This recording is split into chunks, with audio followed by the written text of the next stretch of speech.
I've got a beef with A&W. Now, those of us familiar with agriculture have had this exact same beef with a cross-country burger joint since 2013.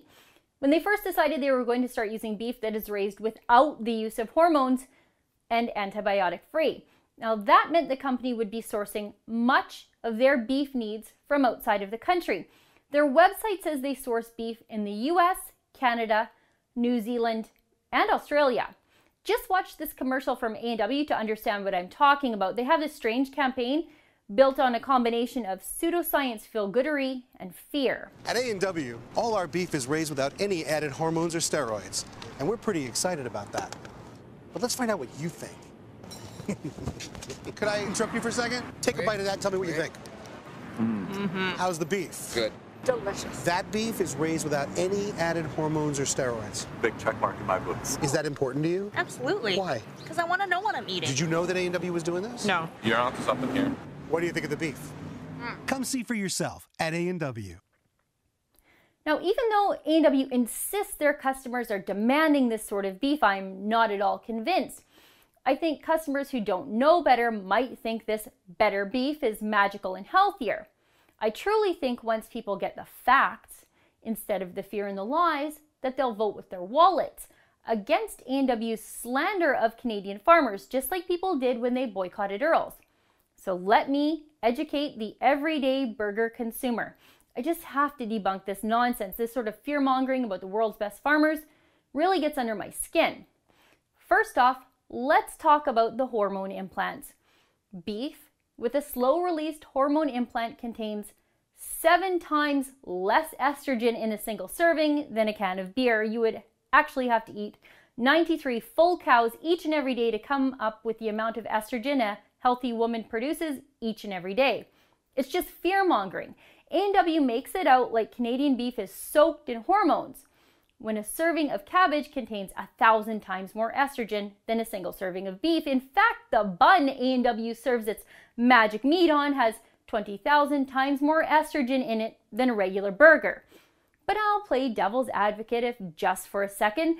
Maybe A&W is preying on ignorant hippies. So let's make an argument that even a hippie can get on board with.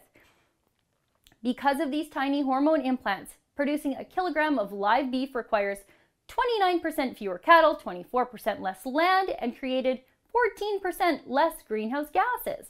So if A&W doesn't like hormone implants, maybe we should all be asking, why does A&W hate the earth? And about all that antibiotic use, now this is right from the A&W Better Beef website. The question asks, do you give your cattle antibiotics? And the reply, our ranchers only use antibiotics when medically necessary to ensure the health of the animal, in the same way that most doctors recommend the use of antibiotics for people. Well, that's great to hear because that sounds very familiar. In fact, it's exactly what the beef producing associations are saying about their own use of antibiotics. The Alberta Cattle Feeders Association says they only give antibiotics to animals that are sick for only as long as they need them, and then they follow the Canadian Food Inspection Agency's antibiotic and medication protocols that are enforced through strict surveillance. And the meat is not allowed to enter into the Canadian food chain until after the medication has cleared the animal system for 20 to 30 days. And besides, unnecessarily medicating an animal is expensive beyond just the cost of the meds. It means 30 extra days of feeding and caring for an animal that's ready for slaughter. That's expensive. No farmer would unnecessarily medicate an animal. It cuts right into their bottom line. But A&W is counting on the Canadian public to trust them while they market in fear. A&W claims they're doing something better than the standard operating procedures for Canadian beef farms coast to coast. But they aren't. A&W wants you to believe that hormones are bad. We know they aren't. A&W is just scaring people by giving them half the story. Now maybe A&W thinks that people can actually taste antibiotics that have left the animal system about 4 weeks prior to butchering. Or maybe they think people can actually taste 2 nanograms of hormones. If they think that way, that's crazy. Or maybe A&W thinks that people eating these insanely low levels of hormones and eating beef that was once given medicine is bad for your health. That would also be crazy. The World Health Organization says there are no ill human health effects from consuming beef raised with the use of hormones. The FDA says the same thing. These naturally occurring growth stimulants have been used since the 1950s. They've been studied extensively. There's no harm. I don't think A&W is using better beef, but they are using beef that is raised differently than the vast majority of healthy, delicious beef that is raised in the United States and Canada. By A&W calling their beef better, that implies all the other safe, healthy, proud, ethical Canadian farmers are worse. And I'm sick and tired of companies who market based on lies, innuendo, and fear while maligning Canadian farmers to do it. Farmers right now know exactly what the oil patch feels like. It's awful to be the international gold standard of safety and sustainability in the industry that you work in while being subject to lies to market to people who don't know any better.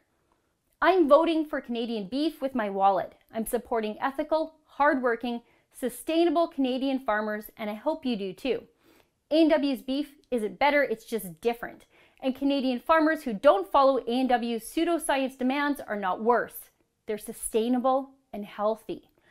I'm not eating at A&W until they put Canadian beef back in all of their restaurants. You don't get to spread false information about Canadian farmers and still get my money. And an apology to Canadian beef producers wouldn't hurt either, but I think I might be pushing it a little bit there. I'm calling on all other Canadian beef patriots to stand up for our friends and our neighbors in the farming industry. Go to boycottanw.com and sign my petition asking A&W to stop their pseudoscience claims and get Canadian beef back into their restaurants. And I will hand deliver your petition to A&W head office in Vancouver, just like we did with your petition to Earls. Go to boycottanw.com and let them know where you stand. We made Earls listen, we can make A&W listen too.